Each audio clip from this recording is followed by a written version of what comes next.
Boa noite a todos. Paz do Senhor. Para mim é um motivo de muita alegria, né, estar aqui com os nossos irmãos. Desde já eu gostaria de fazer os meus agradecimentos, agradecer a banca que está conosco pelo privilégio de poder estar aqui nos ouvindo. Agradecer a nossa orientadora, a missionária Elaine, pastor Márcio, que tem sido um incentivo e uma referência, né, ministerialmente como amigo.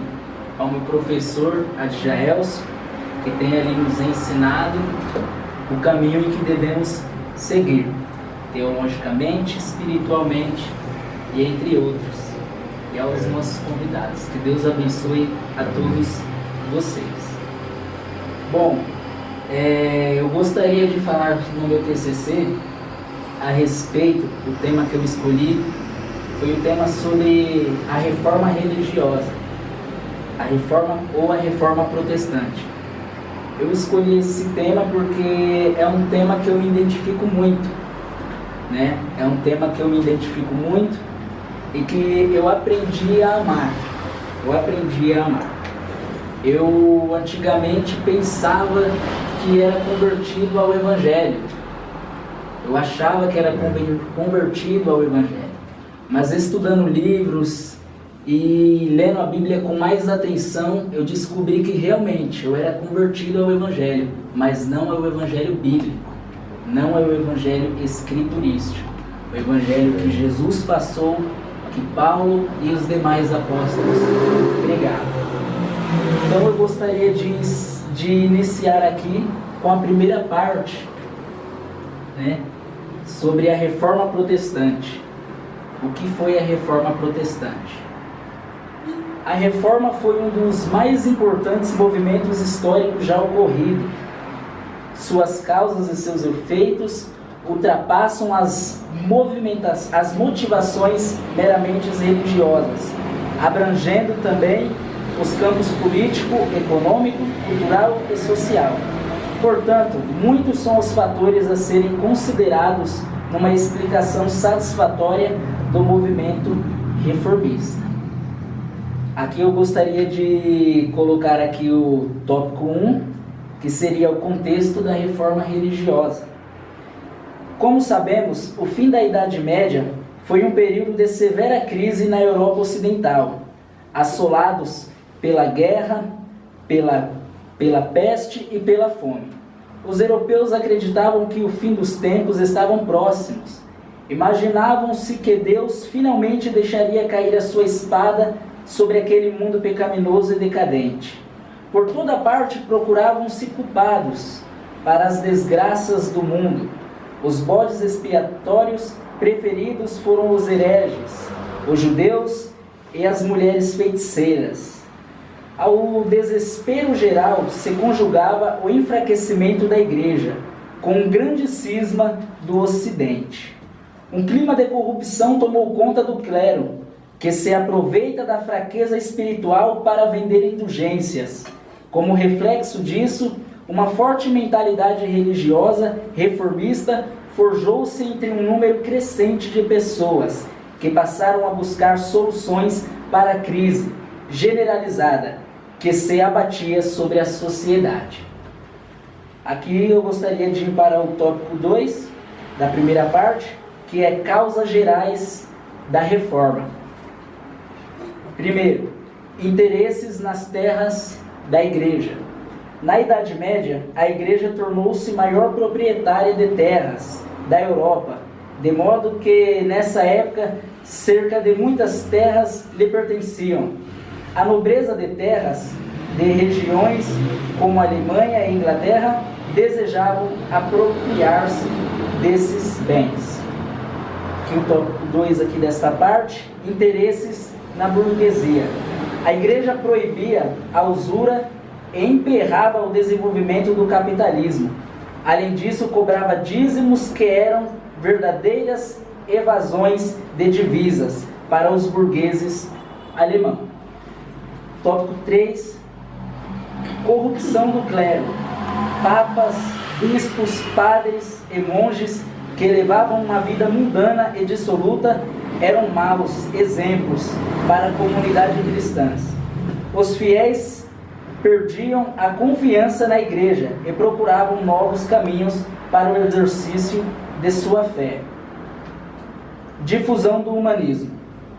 Os humanistas pregavam uma postura mais individualizada do homem em relação ao mundo, o que possibilitou a busca por novas orientações. Erasmo de Roterdã criticou severamente os abusos da igreja e propôs um novo ideal de vida cristã, simples e humilde, baseado no Evangelho. A última parte aqui, dessas causas gerais da reforma, eu coloquei a difusão da Bíblia. O primeiro livro impresso por João Gutenberg foi a Bíblia. A imprensa difundiu por toda a Europa. Os novos ideais humanistas e reformistas surgiram. Várias traduções da Bíblia para a linguagem vernáculas faladas pelo povo e que possibilitou o acesso às escrituras sagradas a um maior número de pessoas que passaram a discordar dos dogmas da igreja. Ficou claro que o conjunto desses fatores fez com que surgissem inúmeros focos de movimentos reformistas por toda a Europa. A princípio, a intenção dos reformadores não era fundar novas igrejas e romper com a Igreja Católica, mas antes reformá-la internamente.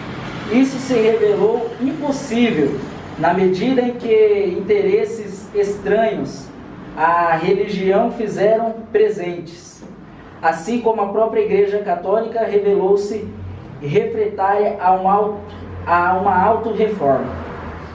Era como se pretendesse colocar um remendo novo sobre um tecido velho e apodrecido. O resultado foi um rasgo ainda maior. Aqui eu coloquei também um pouco sobre os pré-reformadores, né? Os precursores da reforma. Já nos séculos 16, 15, algumas vozes se levantam em favor de uma reforma da igreja.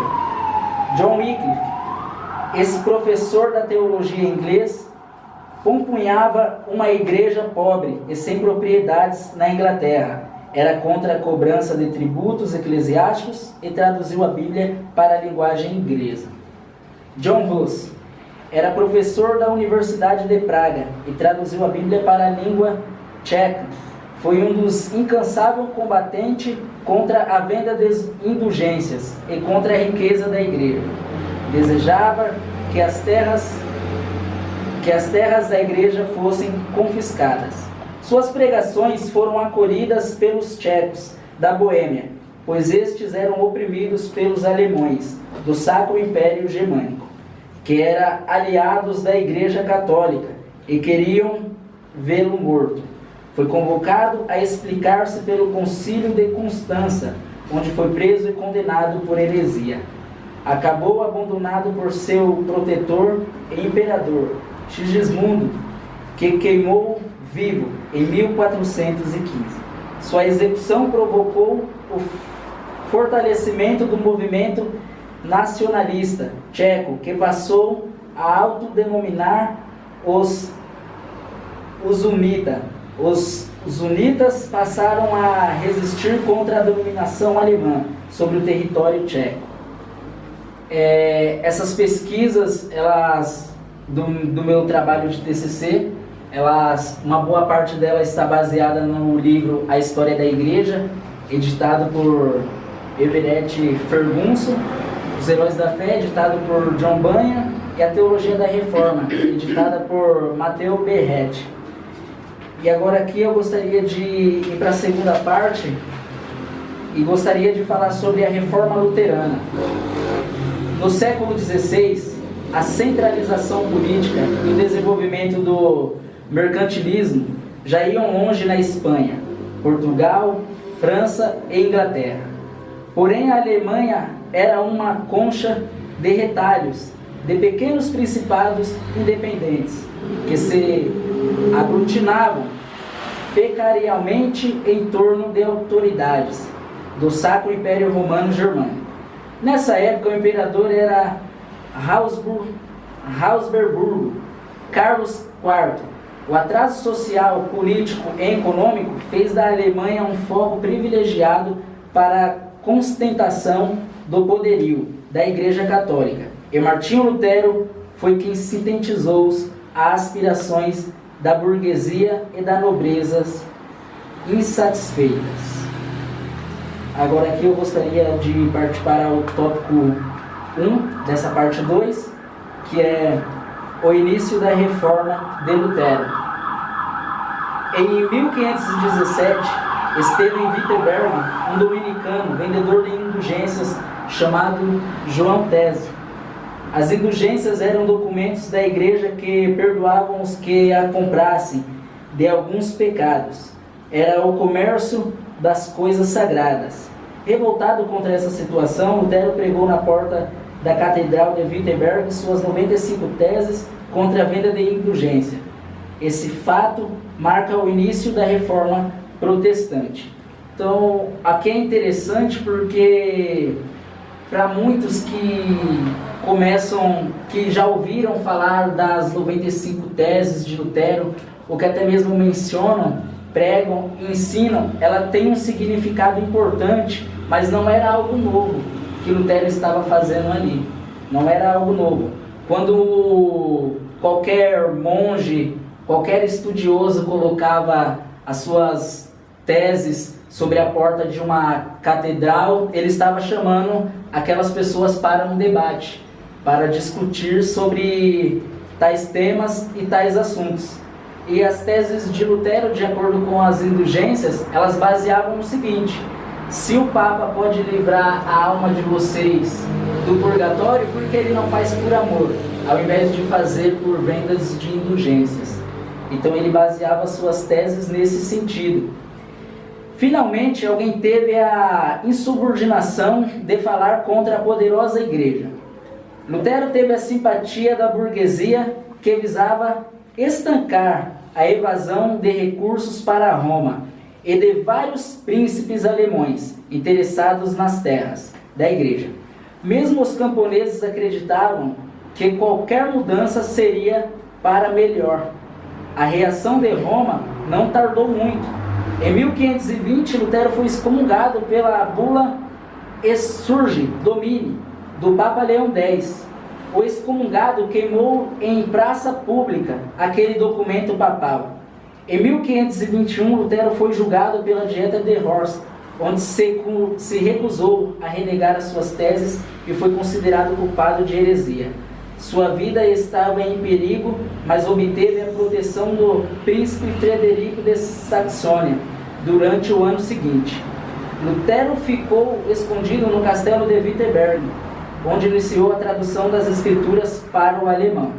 Aqui também é interessante, irmãos, que eu gostaria de destacar sobre essa Dieta de Horst, porque nela se encontra algo que a igreja hoje perdeu. Em muitas igrejas hoje perderam essa questão. Lutero, quando ele está diante daqueles homens, ele diz algo interessante, que até hoje é citado por muitos reformadores, por muitos irmãos pentecostal, por muitos estudiosos, que ao menos que ele fosse convencido pelas Sagradas Escrituras e pela sua mente de que ele estava errado, ele não se retrataria. Ele não se retrataria porque ele não via a sua consciência pesando, dizendo que ele estava errado, ou alguma parte da Bíblia dizendo, você está errado. Não é desse jeito. Ao contrário, a igreja tinha se desviado da verdade e Lutero protestou contra a igreja. E trazendo isso aos nossos dias como uma crítica, deve voltar a ser feito. Por quê? Porque a igreja perdeu o senso bereano, dos irmãos bereanos, que ficavam observando ali se tudo está de acordo com a palavra, se tudo está de acordo com as escrituras. E a igreja precisa resgatar isso, e com urgência, porque muitos estão sendo enganados. E a Bíblia diz, né? E conhecereis a verdade, João 8,32, e a verdade nos libertará. E a mesma verdade que libertou Lutero, através de Romanos 1,17, o justo viverá pela fé, ela é a verdade que pode libertar todas as pessoas que estão aprisionadas.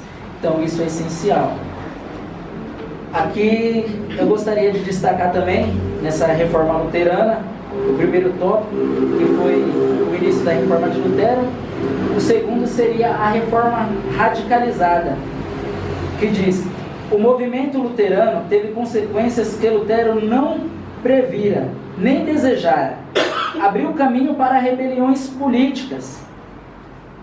Os nobres empobrecidos, em nome de uma Alemanha unida e livre dos grandes proprietários e padres gananciosos, rebelaram-se e foram esmagados pelo exército dos arcebispos e dos nobres mais poderosos.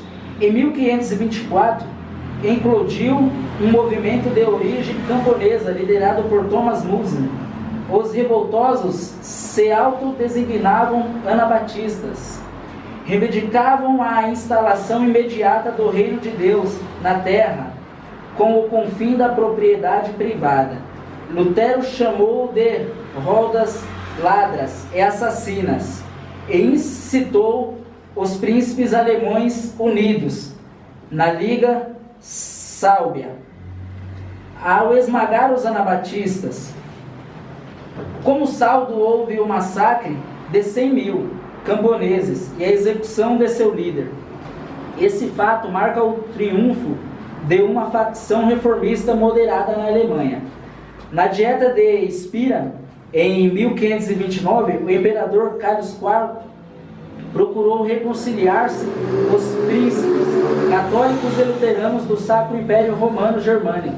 No entanto, o imperador tentou favorecer os católicos nas negociações, o que provocou o protesto dos luteranos, que ficaram então conhecidos como protestantes. Nova tentativa de negociação foi feita em 1530, na Dieta de Augsburgo, onde foram recusados pelos católicos os princípios doutrinários luteranos impostos por Malacalto na Confissão de Augsburgo. Para se defenderem contra as ameaças católicas, os príncipes luteranos se uniram numa liga militar, denominada Ismarcalde, em 1531. Aqui no tópico 3 aqui, eu gostaria de falar um pouco sobre a doutrina luterana. A partir das Escrituras, e influenciado pelo pensamento do Santo Agostinho, Lutero ele era um monge agostiniano.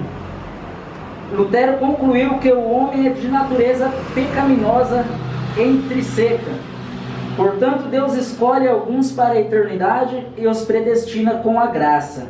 Em sua doutrina da justificação pela fé, deixa claro que o homem se torna merecedor aos olhos de Deus, apenas pela total submissão à sua vontade. Destaca, portanto, as receitas da igreja de jejum e regrinações, indulgências e sacramentos e peregrinações.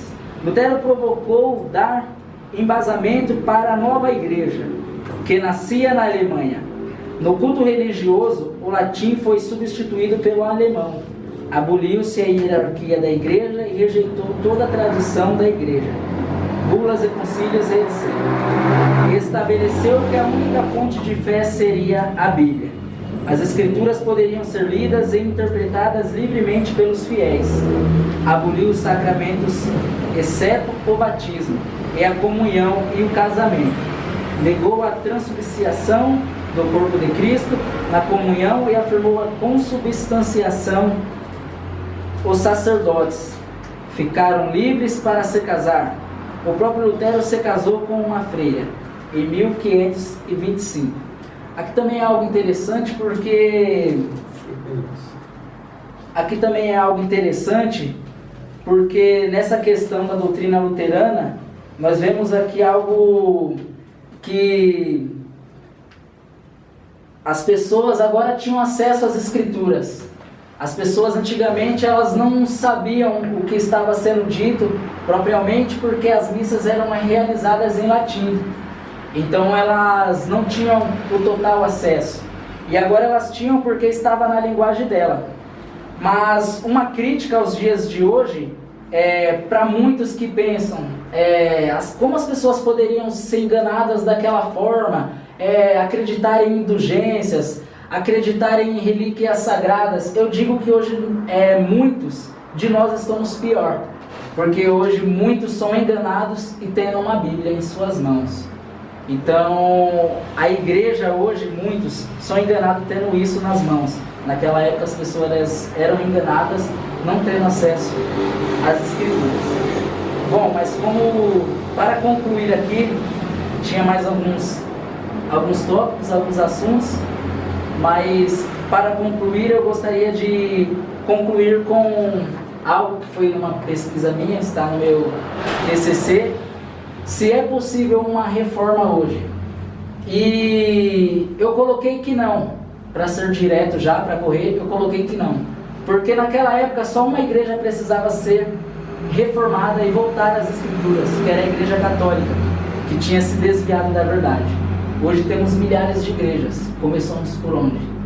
Então, naquela época, somente uma igreja precisava de uma reforma. Hoje temos milhares. Então, assim também pegando coro aqui com o irmão que falou sobre a internet, eu acredito, num ponto de vista meu, que se hoje formos ter uma nova reforma, talvez uma boa parte do Evangelho seja reformado talvez pela internet, pela mídia. Por quê que eu digo isso? Porque foi assim também comigo, por exemplo, e com muitos. As pessoas elas cansam de ouvir sermões secos, de ouvir pregadores mortos, pregando sermões mortos, e elas vão buscar na internet alguém que pregue Bíblia. E aí nisso, cai no Paulo Júnior, cai no Augusto Nicodemos, cai no John Piper, cai no John MacArthur, cai nesses homens que pregam a palavra de Deus. E através disso, elas pegam e falam, eu não posso mais continuar na minha igreja, porque eu descobri a Bíblia, eu descobri o que é verdade e lá não tem. E o que aconteceu também com Lutero foi que a reforma, ela não foi de dentro para fora, mas ela foi de fora para dentro, porque ele teve que sair, ele não ficou. Então eu acredito firmemente que a igreja, nessa parte crítica, que a igreja precisa voltar às Escrituras também, porque se desviou da verdade, com seus sermões pragmáticos, né? Que aquela filosofia de o que é certo é o que funciona. E não é assim, né?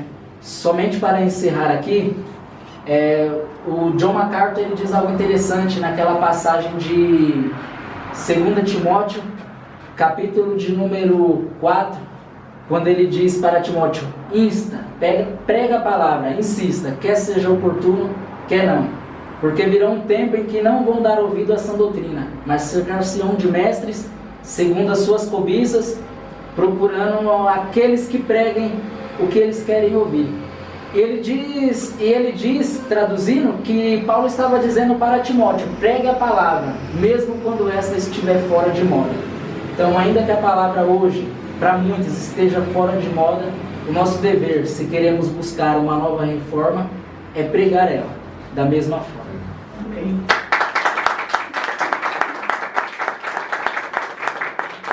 Foto, né? Vamos lá. Tira a foto nossa aqui.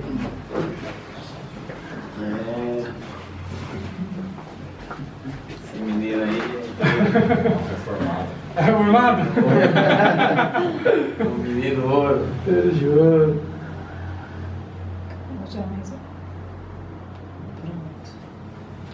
Larissa, vem. Ai, Minha namorada. Do lado aqui.